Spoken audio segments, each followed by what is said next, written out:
One night, Akatsuka Justice, usually called Seigi, saved a man from delinquents and was given a gift as a thanks. The man grabbed Seigi's hand and put a tattoo on his palm.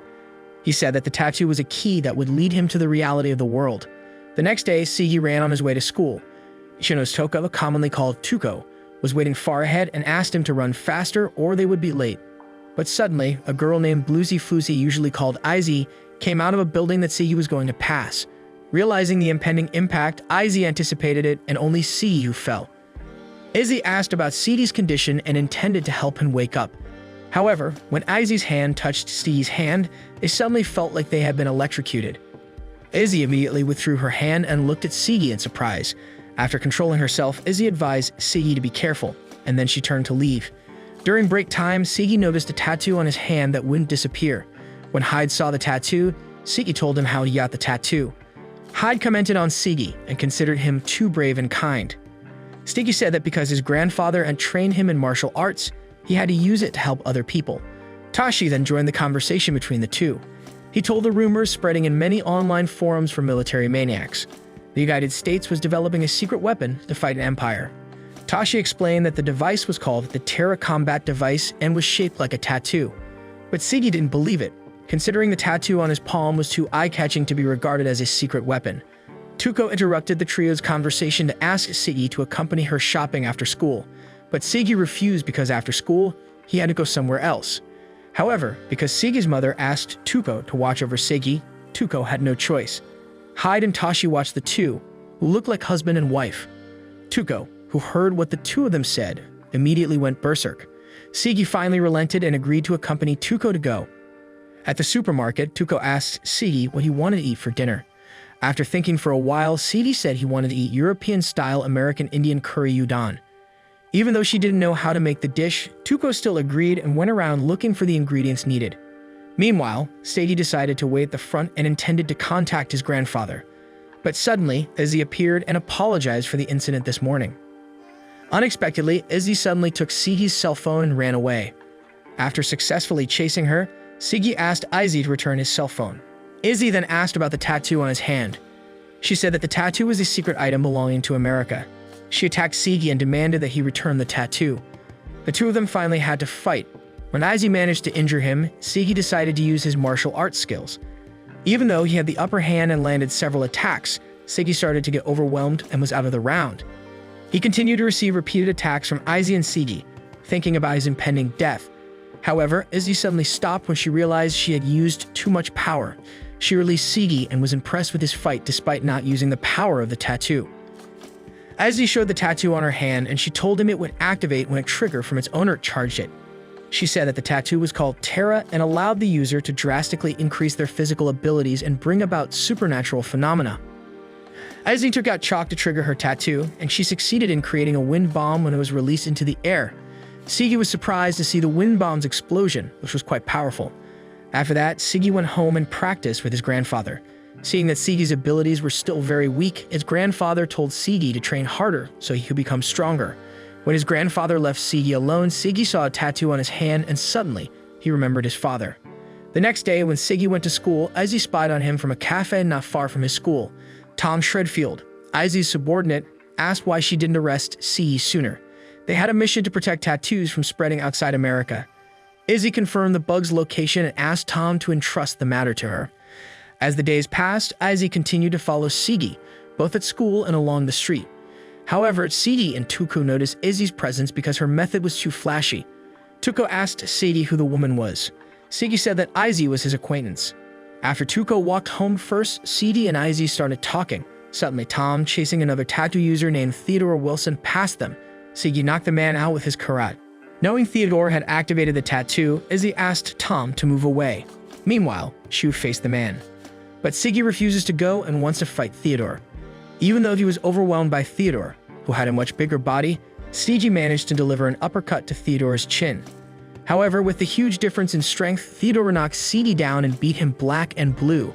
Seigi remembered his father and didn't want to lose to his opponent.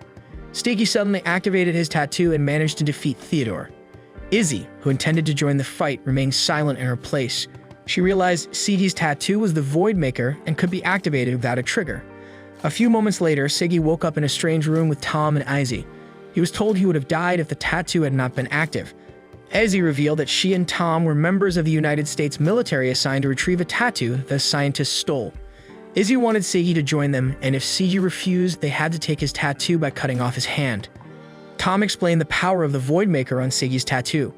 He said that Seigi's tattoo had an unstable power. If the user could not control it, it would cause death to him. Seigi became angry and blamed Izzy and Tom for what had happened to him. He grabbed Izzy by the collar and called her a child. But Izzy released Seigi's grip from her neck. She knocked Seigi out with one hand and reminded Seigi that he was the one who wanted to gain power. All of this could be obtained with great sacrifice. Izzy kept Seigi lying on the floor. She also told him that the same happened to her too. With the power she had, she must be trapped forever in the body of a middle school student. The next day at school, Seigi was surprised by the arrival of Izzy, who was introduced as a new student at his school. When Izzy greeted Seigi, the other students asked about their relationship. Izzy approached Seigi and hugged him from behind. Izzy said that she and Seigi were just friends. However, the other male students did not accept this because Seigi managed to seduce the beautiful student. They grabbed Seigi and threw him into the swimming pool. On the school roof, Izzy asked Seigi about his decision to join the team. After hearing that Tom and Izzy wanted to prevent a war that might occur due to the tattoo, Seigi finally agreed. The next day, Seigi went to Izzy's house, and when he arrived at the front, he felt scared because he imagined the American troops' base filled with lots of weapons. Tom then opened the door and told Seigi to come in, and he didn't find any weapons. He only found a shelf containing comics and several stuffed rabbits.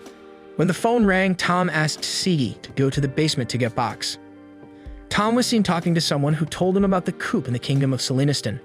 Princess Aryaba, who led the coup, killed her parents and took over the royal throne. Knowing Princess Aryaba's cruelty, Tom was worried about the bad things that might happen. Meanwhile, outside the house, Tuco was apparently following Seigi. She realized that Seigi had been acting strangely since Izzy appeared. Tuco planned to ask Seigi directly, but when she turned around, Tuco met a girl named Iltutmich who immediately did something to her head. At home, Tom hung up the phone because he heard the doorbell ring. When he intended to open the door, suddenly the door was destroyed. Seigi, who had just come out of the basement, was surprised to see Tuco attacking Tom. In a different place, Izzy was also attacked by Aryaba, Princess Aryaba's personal tattoo squad. Knowing that Laka was a person from the kingdom, she was sure the king and queen would not remain silent about the attack. However, Laka told her about the coup that had occurred, that the king and queen had just died some time ago. Izzy was surprised because Princess Aryaba was the one who would now lead the kingdom. Laka said that he had come to finish off Izzy and take the tattoo without triggering it. Tom collapsed with severe injuries due to Tuco's attack. Tuco asked Tom to tell Seigi she would kill Seigi and take his tattoo. However, Seigi denied it and said that Tuco was his friend. Meanwhile, Laka and Izzy's fight continued. Annoyed by Laka's attack, which destroyed her school uniform, Izzy activated her tattoo's power. Izzy threw a wind bomb that harnessed the power of chunks of time. Back home, where Tuco was still under Iltutmish's influence, she still attacked Seigi blindly. Seigi tried to activate the tattoo, but nothing happened. Seigi was overwhelmed by Tuco. Suddenly, he felt the tip of the umbrella that Tuco had stuck into his shoulder.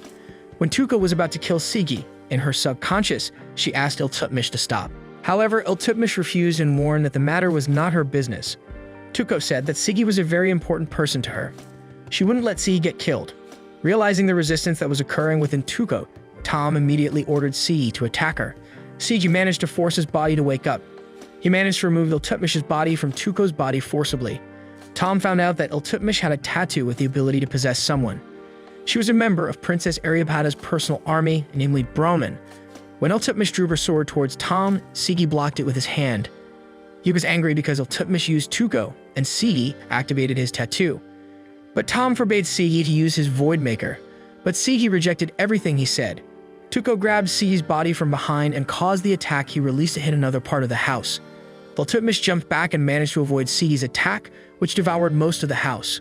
Laka contacted Iltutmish and told her that Seigi was no match for her. Not long after, Izzy arrived home.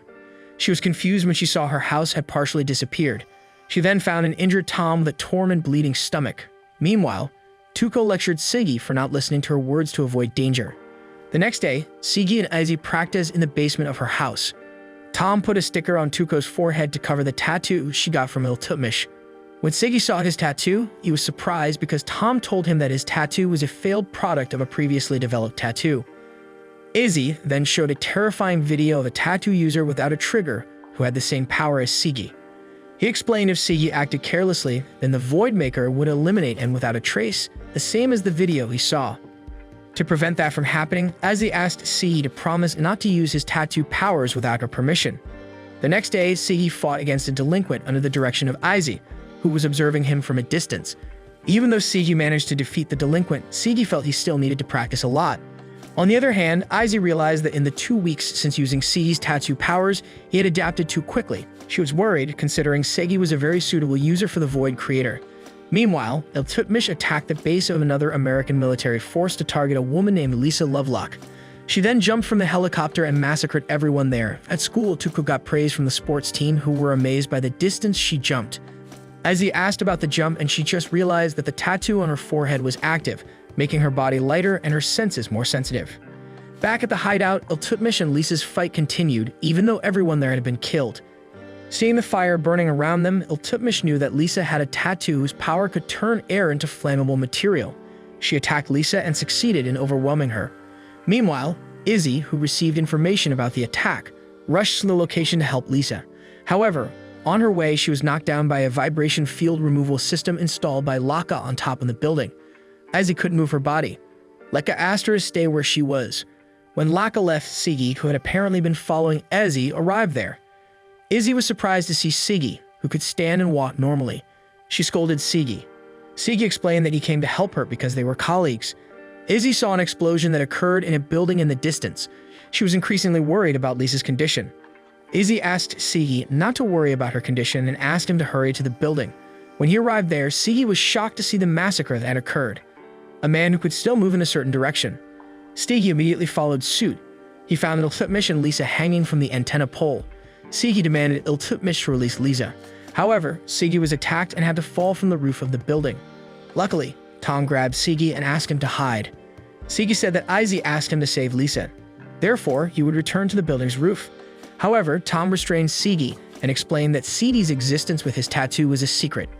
Meanwhile, Tom and Izzy examined the remains of the battle that took place in a hiding place. Izzy found Lisa's cell phone and listened to a recording.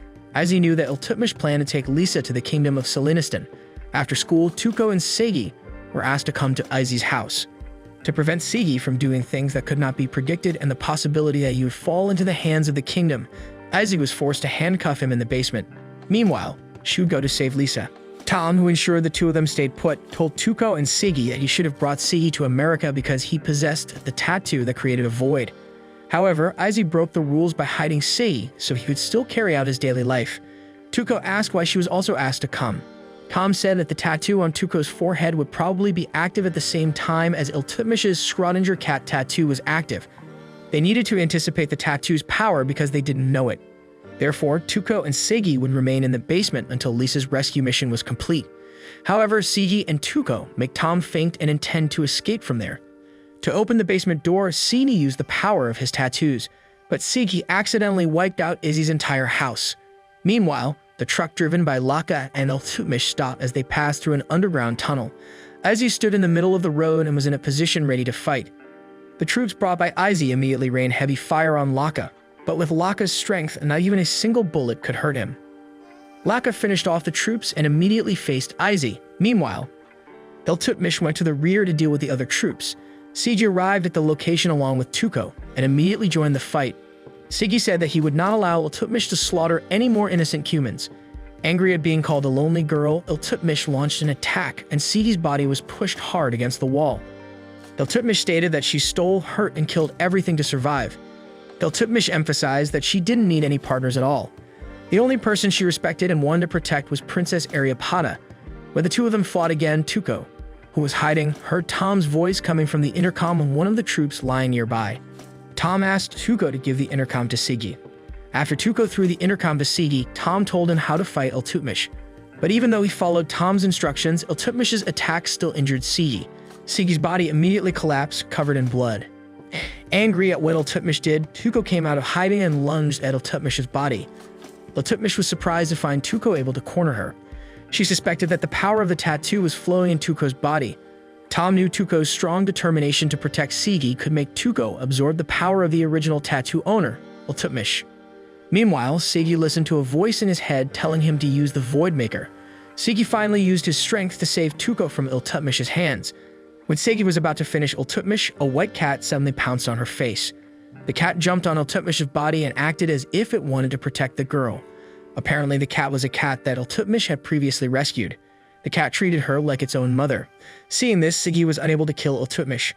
Princess Aryaba then came. She said that if Seigi used his power, he and Tuco could die. Meanwhile, Izzy managed to paralyze Laka. However, when she thought the battle was over, Laka suddenly used the vibration removal system and Izzy fell and couldn't move her body at all. When Laka took a rifle and prepared to finish off Izzy, Lisa came with troops and immediately shot Laka's body with hot bullets. Princess Aryaba and Iltutmish then appeared before Lisa and her troops killed Laka. Considering the number of people who had been slaughtered by Laka and Iltutmish, Izzy and Lisa objected to Princess Aryaba taking them both just like that. However, once Princess Aryaba showed her strength, they realized she had a Tera tattoo without a trigger. Everyone immediately fell silent in their respective places, and no one dared to launch an attack. Meanwhile, Seigi remembered Princess Aryaba and Iltutmish's words before they left. Princess Aryaba asked Seigi to learn about tattoos because the beginning wanted him. The next day, Izzy faced Colonel Sanders to receive punishment for hiding Seigi from him. Colonel Sanders asked Izzy to be responsible until the end. He asked her to supervise Seigi and to persuade him to join their tattoo team. Meanwhile, Tuco and Seigi, who were shopping, met Princess Aryaba and Iltutmish on the street. Tuco gave him a shopping list and told Seigi to go first. After that, Tuco challenged Princess Aryaba to play ping pong. If she won, she asked Princess Aryaba not to bother Seigi again. Tuco's challenge was accepted. The match started soon and attracted many people around them. Seigi arrived there just as Princess Aryaba defeated Tuco. They then went to the garden and Princess Aryaba asked Seigi his purpose for fighting. Seigi said he was fighting to prevent the war that Princess Aryaba created, but when asked who he was fighting for, Seigi couldn't find an answer. Princess Aryaba said that if her goal were achieved, the world without the division Seigi dreamed of would come true. She promised to tell more if Seigi would join her. She promised to accept Seigi any time. The next day, Izzy and Tom came to Seigi's house to discuss the purpose of the United States and the Kingdom of Selinon in collecting tattoo users. Seigi said that he would join Izzy because he aimed to stop a war. That night, Izzy chased someone who took Seigi. When she received the call, Izzy was surprised to hear Brad Blackstone's voice. He said he only borrowed Seigi and would return him in the morning. A few moments later, Brad and Seigi got off in front of the Aryaba high-level laboratory building, which was the kingdom's tattoo research center. He introduced himself as a former member of Aryaba's personal tattoo. Since his departure, he started a conflict with the kingdom. Brad told Seigi about Aryaba's cruel experiments, and he wanted to invite Seigi to destroy the place. After using his powers to destroy the wall, Seigi entered the laboratory. Seigi then asked Brad about tattoos without triggers. Brad said that 4 tattoo triggers corresponded to 4 ruins in the world. The kingdom had already succeeded in controlling 2 ruins. Meanwhile, America, which had only controlled 1 ruin, was very aggressive and wanted to control the last ruin in Japan. On the way, they were both attacked by several troops. But Brad managed to handle them all. Arriving at a room, Brad and Seigi met Professor Karam, who declared Brad a traitor. When the professor mentioned the beginning, Seigi remembered Princess Aryaba's words /. He then asked what this meant. Professor Karam's assistant, Manishat, explained that the beginning was the essence of the tattoo, which played a crucial role in realizing its power. The beginning ordered the humans as experimental subjects to finish off Brad, a traitor. They started attacking Brad and Seigi blindly. Knowing that if the human lost consciousness, the bomb Professor Karam installed on his body would explode. Seigi had to fight them while holding back. Seigi started to get overwhelmed and fell several times. Brad used his tattoo and brought out the beginning. A few moments later, Seigi woke up after fainting and found that Brad had defeated everyone. He was shocked to see that Brad's strength made him unconscious. He knew Brad was taking advantage of the void to create shaking in space. Manisha intended to activate the bomb on the humans but looked confused. The system displayed an error reading, and nothing happened. Brad announced that he had gotten rid of all the bombs during the fight by using a void generator to destroy the bombs without destroying their organs. Brad lunged at Professor Karam. When Brad wanted to attack Manisha, Manisha pointed a gun at him. But suddenly, Professor Karam woke up, protected Manisha, and begged Brad to let her live. Brad then used his powers to immobilize them. Seigi froze in place, looked at Brad in awe, and considered him a true hero of justice. A few moments later, Brad had recovered from his injuries. Professor Wiseman, who saw this, was impressed with his immortal body. even though he knew Brad would not live long. But Brad brushed it off and said he wouldn't die. He gave the data he had taken from the laboratory and thanked Professor Wiseman. After that, Brad went to see Seigi, who was training by the river. In the afternoon, Izzy came to see Brad and asked why he sided with the kingdom of Selinon. However, Brad didn't explain further and only said he wanted to do that.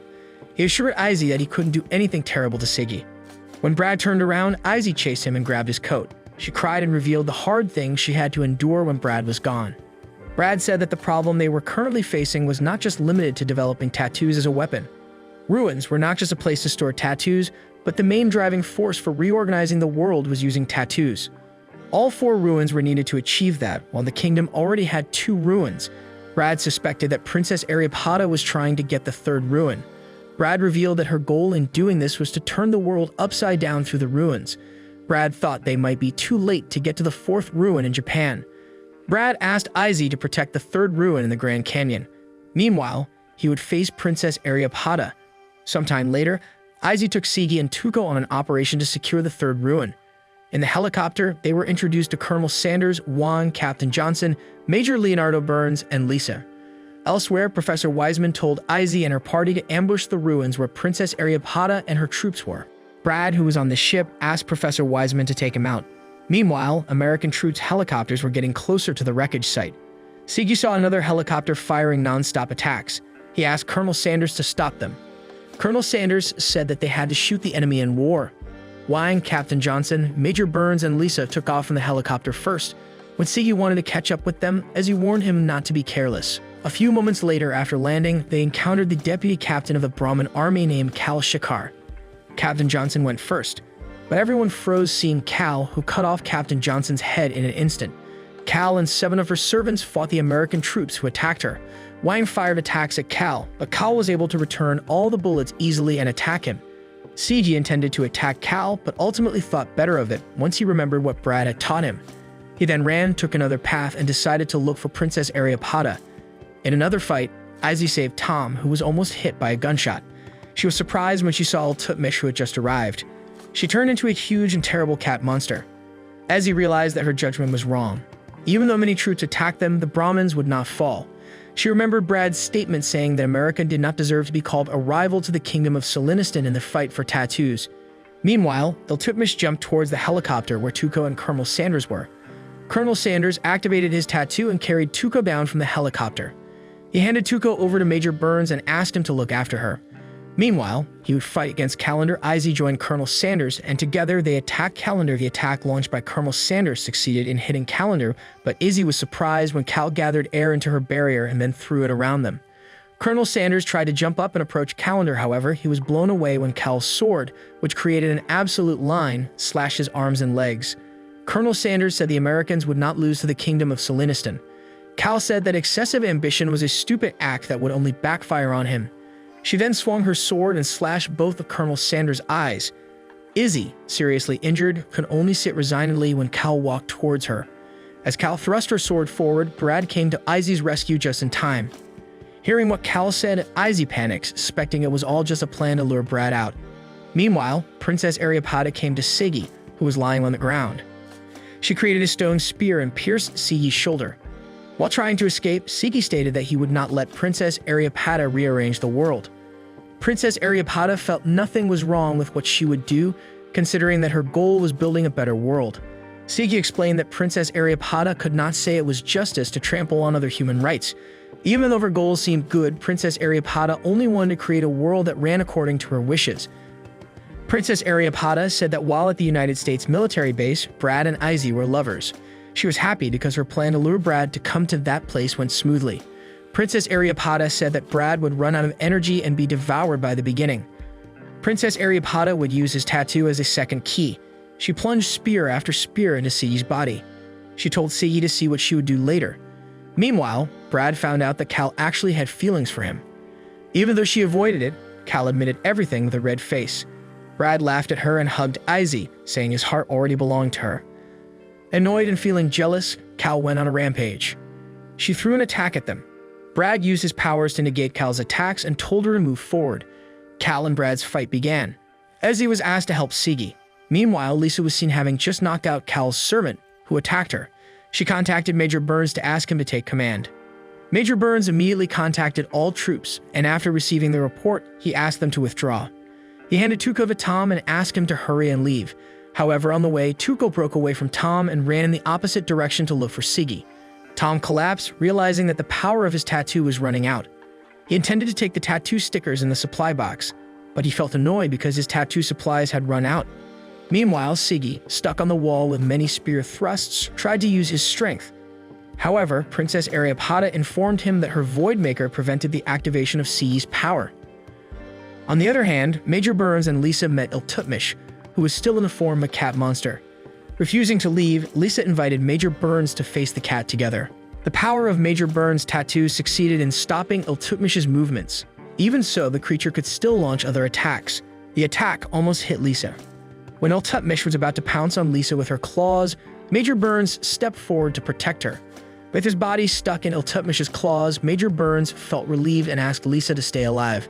Lisa screamed in despair when Major Burns blew himself up along with Iltutmish. In another fight, Brad managed to break Cal's sword, although this did not reduce Cal's strength.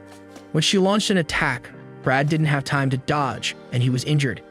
Meanwhile, Izzy had managed to arrive at the location where Seigi was.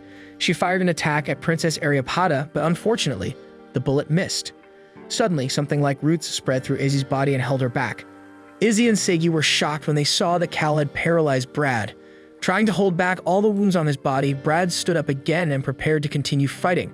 Seigi listened to what Princess Aryaba said, and he realized that the girl planned to use the power of tattoos to become God. He tried to make Cal aware that what Princess Aryaba wanted to do was something terrible. However, Cal stated that as a Brahmin, her duty was to support what Princess Aryaba wanted to do and swear allegiance to her. Brad and Cal's fight continued, and Brad seemed to be starting to get overwhelmed. Izzy felt helpless because she felt like she couldn't do anything to help Brad. She asked Seigi to do something, remembering that only he could save Brad with his strength. Seigi tried to talk to his beginning to borrow power. He broke Princess Aryaba's shackles that held him captive. Seigi, together with Brad, finally managed to defeat Calendar. Princess Aryaba did not remain silent because she realized the situation was worsening. Brad asked Seigi to devour him, but Seigi refused and warned that they had to defeat Princess Aryaba together. Brad talked to Seigi's beginning to devour him immediately. Brad apologized to Izzy for his selfish decision. Meanwhile, Izzy and Seigi screamed in despair when Brad was devoured by Seigi's beginning. Tuco, who managed to find Seigi, was relieved to see him again. However, Seigi, who had not yet recovered from losing Brad, froze in place again when he saw Iltutmish appear and immediately killed Tuco right before his eyes. Princess Aryaba believed that Seigi would come to see her with 2 keys to revenge. She then took Iltutmish away because she felt satisfied with the despair she gave to Seigi. Sometime later, Professor Wiseman said that when tattoo users run out of energy in their souls, they would be devoured by the beginning or become disabled for life. Because he didn't want that to happen, Brad asked Seigi to eat him. Seigi looked up and recognized Professor Wiseman as the man who had given him the tattoo. Professor Wiseman said that Brad entrusted his future to Seigi, but Seigi fell into despair due to his own helplessness and strayed from the path he should have taken. Feeling guilty for dragging Seigi along, Professor Wiseman wanted to atone for his sins. Suddenly, Izzy appeared, pointing a gun at Professor Wiseman's back. Seeing Izzy, who had lost Brad and one arm in the fight, Professor Wiseman was impressed to see the girl who could get back up. Professor Wiseman said that he was the person who helped Brad and inherited his wish. He invited Izzy and Seigi to make Brad's wish come true, that Brad wanted to destroy all tattoos on Earth. Izzy was stunned and realized that this was something Brad had promised her in the past. In the past, Brad practiced fighting with Cal and Ajita, who introduced himself as Captain Brahmin. Impressed by Brad's ability to keep up with Cal, a Brahmin member named Varma greeted Brad and praised his fight. He was sure that Princess Aryaba was interested in Brad and would recruit him. Brad looked confused because previously he thought he was the one who wanted to recruit him. Apart from that, with his battle simulation test results, Brad was also allowed to use tattoos without triggers. Princess Aryaba said that the tattoo was precious. If Brad betrayed her, she would take Brad's life instead. Brad then talked to Cal and was warned not to approach Samsara, one of the buildings there. But in the evening, out of curiosity, he finally went to that place where he met Varma. It turned out that Varma was a spy placed by the king to investigate Princess Aryaba's movements. Varma told him that Samsara was a royal tattoo research center guarded by Ganesha. After a brief fight with Ganesha, Varma took Brad to meet the king. The two of them were then asked to work together to spy on Princess Aryaba. The king said that if his daughter's movements became suspicious, they were both permitted to kill Princess Aryaba. Brad discovered that Princess Aryaba was not the king's biological daughter. He told him that Princess Aryaba wanted to overthrow the throne, and he suspected that the king already knew about it, but didn't want to stop her because he felt guilty. But the king denied it and warned Brad not to interfere. Another day, while Brad and Cal were standing guard in the ruins, they discovered American troops infiltrating. Brad incapacitated them and refused to finish them off. Cal suspected Brad's reason for not wanting to kill was because of his sense of solidarity. Brad dismissed this and stated that it was his principle. Unfortunately, Cal received orders from Princess Aryaba to finish off all enemies. Without wasting much time, Cal swung her sword and killed them all. One night, Varma and Brad fought to defeat Ganesha.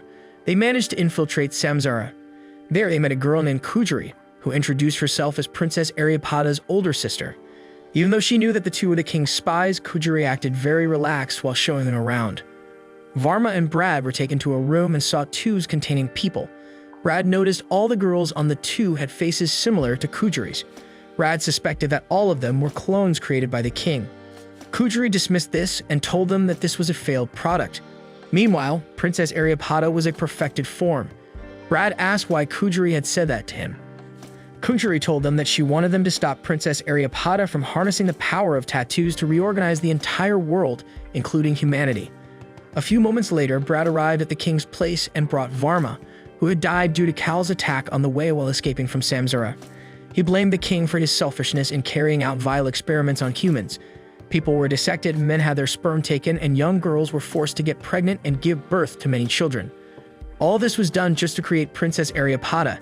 The king wiped out the entire tribe, and when Princess Aryaba discovered this, she lamented that her existence was comparable to that of a demon. The king took Brad to a hidden train track and asked him to go to save everyone in the kingdom. Successfully surviving the pursuit of Princess Aryaba and Cal, Brad stated that he would wipe out Princess Aryaba's ambitions along with all the tattoos in the world. Seigi was brought together with Brad by Professor Wiseman to see all the past through his subconscious. He felt he couldn't continue doing things that even Brad couldn't do. But Brad said the future was in a place Seigi could reach with his hands. 1 year later, Izzy and Seigi spent their days hiding in a remote place while going fishing. Izzy expressed her doubts about Professor Wiseman, considering that he was the scientist who sold tattoos to the United States and the Kingdom of Selinon for the sake of his research. Considering that Princess Aryaba was Professor Wiseman's enemy, Seigi still considered him their ally. He asked Izzy not to worry and promised to take care of everything until the end. That night, Izzy, Seigi, and Tom simulated a battle. After that, Izzy received a call from Professor Wiseman, who provided information that the kingdom might have found their hiding location. Back at headquarters, Izzy and Seigi watched the tapes Princess Aryaba sent them. In the recording, she announced they would go to the Grand Canyon for archaeological research. She wanted to invite Izzy and Seigi to help. Izzy was shocked when she saw the camera briefly shift, showing Lisa, who was still alive. As soon as the video ended, Izzy declared that she would go to save Lisa. However, Professor Wiseman forbade this and asked them not to be provoked by Princess Aryaba. He explained that they should only move when Princess Aryaba had activated the ruins. Determined to save Lisa, Izzy pointed a gun at Professor Wiseman and asked him to prepare for their departure to America. She promised to bring Seigi back safely, even if it meant sacrificing her life. That evening, Izzy prepared some equipment. Meanwhile, Seigi went to practice. He punched the bag in anger and wanted to take revenge on Princess Aryaba for Tuco's death. Arriving at the Grand Canyon, they came to a narrow gap flanked by high cliffs on the right and left. Tom saw Sua Tamaki running while holding a photo of a girl. Tamaki told him that the girl was his fiancée, and they would get married after returning from the mission. Meanwhile, Colonel Sanders, watching from his place, saw Ajita standing on the cliff. He gave instructions to his troops, and they began firing attacks. On the other side, Izzy, Seigi, Tom, and Tamaki arrived at the cliff's edge. They stopped when they saw Lakata along with his troops. He wiped out American military forces in a cruel way. Seigi noticed that Princess Aryaba was not with them. Suspecting that Princess Aryaba was elsewhere, Tamaki suggested that Seigi and Tom headed straight to the ruins. Meanwhile, he and Izzy would care for the enemies in that place. When the two left, Tamaki and Izzy immediately charged down the cliff to join the fight between the American military forces and Aryaba's Brahmin forces.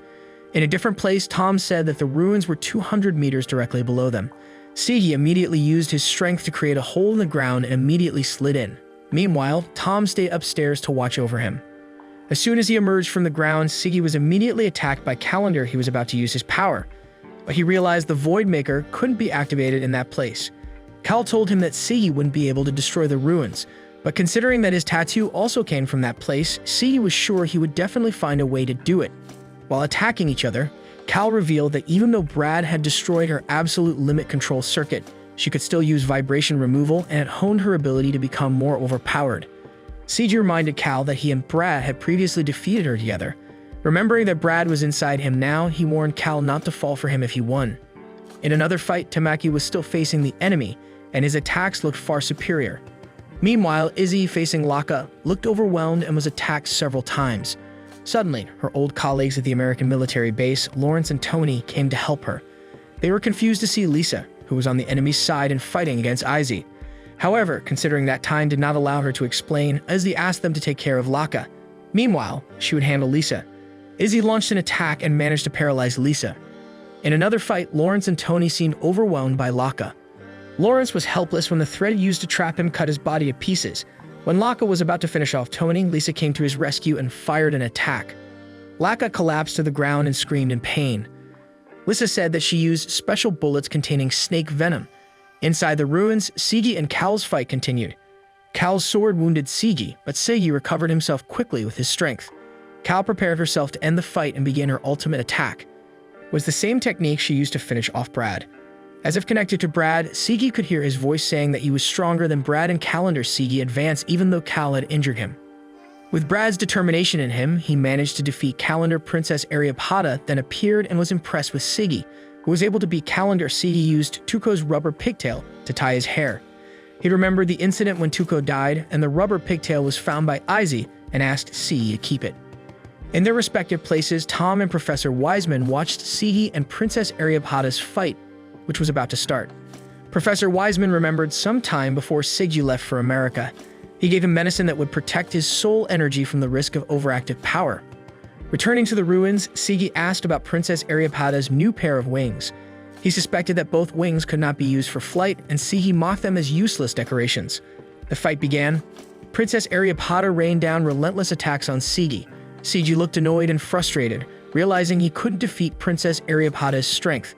However, Princess Aryaba stated that Seigi could have had powers like her. But because he was filled with hatred and lost direction, Seigi couldn't have this power as strong as her. Meanwhile, above the surface, Tom panicked when he saw the hole leading to the ruins suddenly close. Tamaki and Izzy arrived there. After the explosion occurred, Ajita blew himself up, making the road leading to the ruins opened again. The three jumped down and found Colonel Sanders lying there. As soon as he heard Izzy's voice, Colonel Sanders felt happy that he could hear his daughter's voice, who had disappeared. He assured Izzy that he was fine. He asked them to hurry and stop Princess Aryaba. Princess Aryaba continued to attack Seigi, and found out that Professor Wiseman was helping him behind the scenes. She felt Professor Wiseman should have known that Seigi couldn't use Voidmaker. Princess Aryaba suspected that from the start, Professor Wiseman had no intention of letting Seigi defeat her. He probably wanted her to devour Seigi, who had been given poison from the start. Izzy, Tom, and Tamaki arrived there. They found a badly injured Seigi. Izzy noticed Seigi's healing powers had weakened.